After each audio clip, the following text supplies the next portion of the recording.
तो नमस्कार दोस्तों, कैसे हो आप सब। और ये वीडियो जो है कांकेर में जो निकली हुई है नियुक्ति भृत्य की, और उसमें है टोटल 483 पद। इसी पर ये वीडियो केंद्रित है। और देखिए, जो मैंने वीडियो बनाया था उसके हिसाब से यहाँ पर पद में स्पष्ट लिखा है 5वां पद भृत्य, कुल रिक्त जो है राजस्व विभाग, शिक्षा विभाग, पद है कितना 483।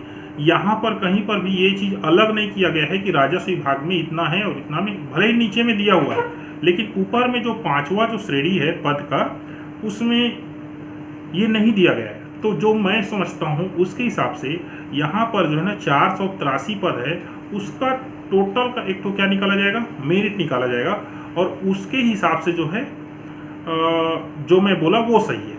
अब कुछ लोग ऐसा बता रहे हैं कि इसमें पद में भृत्य के भृत्य शिक्षा विभाग अलग है और राजस्व विभाग अलग है। ठीक है, दोनों विभाग अलग है, लेकिन दोनों की नियुक्ति जो है एक ही विभाग ले रही है। कौन ले रही है? कलेक्ट्रेट ले रही है। ठीक है ना।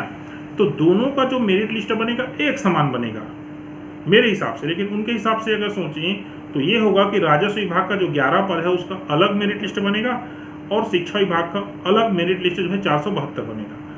दूसरी बात, इस आवेदन के निर्देश को मैंने जो है पढ़ा था, इसमें कहीं पर ऐसा नहीं लिखा है कि जो है भृत्य के लिए अलग अलग आवेदन करें। ठीक है ना। और दूसरी बात, इसके पहले जो दो मेरे को विज्ञापन याद आ रहा है, वहाँ पर जैसे कि सहायक ग्रेड 3 का पद है ना, एक है मान लीजिए भू अभिलेख शाखा में है और एक है मान लीजिए राजस्व विभाग में है। तो वहाँ पर नीचे स्पष्ट निर्देश था कि यदि सहायक ग्रेड 3 में इन दोनों में भर रहे हैं आबलिक करके, तो उसके लिए 2 फॉर्म डालने की आवश्यकता नहीं है। इस टाइप से निर्देश था। इसमें ये निर्देश नहीं है, तो इसमें सब लोग कंफ्यूज हो रहे हैं कि ये है क्या। ठीक है ना। तो मैं सोचता हूँ कि मेरे हिसाब से क्या होगा कि 483 पद है, उसके हिसाब से जो है ना क्या निकलेगा, मेरिट निकलेगा। ठीक है। और यदि आप ऐसा सोचते हैं कि अलग अलग लिखें, राजस्व विभाग अलग लिखें और शिक्षा विभाग अलग लिखें, तो 11 पद का अलग मेरिट निकलेगा और 472 पद का अलग मेरिट लिखेगा।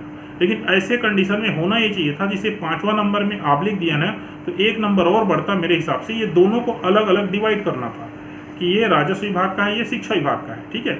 लेकिन यहाँ पर ये दोनों को एक साथ दे दिया है, इसलिए मेरे हिसाब से होना ये चाहिए कि 483 पद का एक साथ निकलना चाहिए। तो इस प्रकार से इन दोनों में कन्फ्यूजन है। और मैंने कोशिश की थी कांकेर जो जिला कार्यालय इसमें नंबर दिया गया वहाँ से लगाने की, लेकिन वहाँ जो उठा रहे हैं है ना बाबू, वो ये बोल रहे हैं, और उनका भी कहना गलत नहीं है। मैं इसमें कुछ नहीं बोल पाऊंगा क्योंकि मेरे को एक्यूरेट जानकारी नहीं है।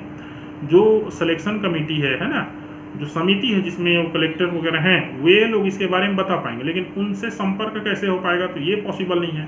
तो यदि कोई व्यक्ति जो है कांकेर के आसपास हो, वीडियो देख रहा है, तो कृपया करके नीचे इसको स्पष्ट कीजिए कि ये हो क्या रहा है, क्योंकि यहाँ पर बहुत ज़्यादा कन्फ्यूजन हो रहा है। तीसरी बात, ये एक प्रकार से जो आवेदन है ना, जो प्रारूप यहाँ पर दिया गया है, ये 2 बातें हो रही है इसमें। एक बातें हो रही है कि राजस्व विभाग, दूसरा बातें हो रही शिक्षा विभाग। तो ये आवेदन अपने हिसाब से क्या मतलब कि स्पष्ट नहीं है, और इस बेसिस पे यदि आपका आवेदन रिजेक्ट किया जाता है तो आप आराम से जो है कोर्ट की शरण जो है ले सकते हैं। आपके पास एक पॉइंट है। तो इस कंडीशन में आप क्या कीजिए, थोड़ा सा मैं सोचता हूँ अगर समय है, फॉर्म नहीं डाले हैं तो थोड़ा वेट कर लीजिए, और फॉर्म डाल भी चुके हैं तो मेरे ख्याल से जो है भृत्य पद में आप अप्लाई कर रहे हैं, राजस्व या फिर शिक्षा विभाग लिख करके दिया हुआ है, तो फॉर्म जो है किसी प्रकार से छंटनी नहीं होना चाहिए। लेकिन अगर आप अभी तक फॉर्म नहीं डाले हैं तो थोड़ा वेट कर लीजिए। और मैंने तो जो है कॉल किया था उनसे, तो उनका भी मैंने लिया था राय, तो वे भी यही बोल रहे हैं जो मेरे हिसाब से। ठीक है। लेकिन उनको वो आइडिया नहीं है। तो अब इस कंडीशन में क्या किया जा सकता है, आप अपना विवेक से निर्णय ले सकते हैं।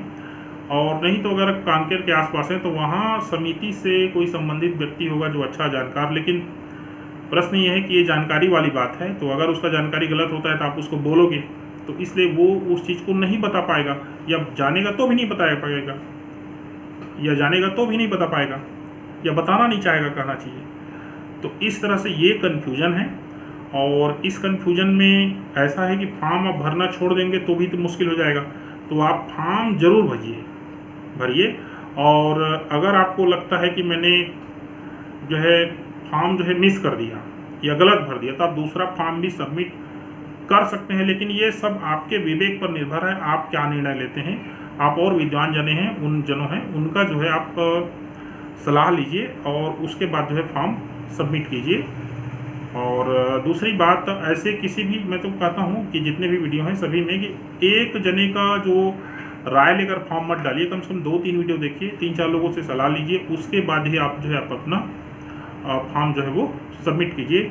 फिलहाल इसके बारे में जैसे ही कोई अपडेट आता है तो मैं आपको जानकारी दूंगा, लेकिन फिलहाल अभी के डेट में यही है कि ये जो पद है भृत्य जो है ये 483 पद है, और इसी के हिसाब से क्या निकलना चाहिए, मेरिट निकलना चाहिए। लेकिन इसके अपोजिट ये है कि राजस्व विभाग और शिक्षा विभाग दोनों के लिए अलग अलग अगर निकलेगा तो इस स्थिति में फिर ये पद अलग अलग हो जाएगा। ठीक है दोस्तों, तो फिलहाल अभी के डेट में यही कहा जा सकता है कि आप अपने विवेक से ही निर्णय लीजिए।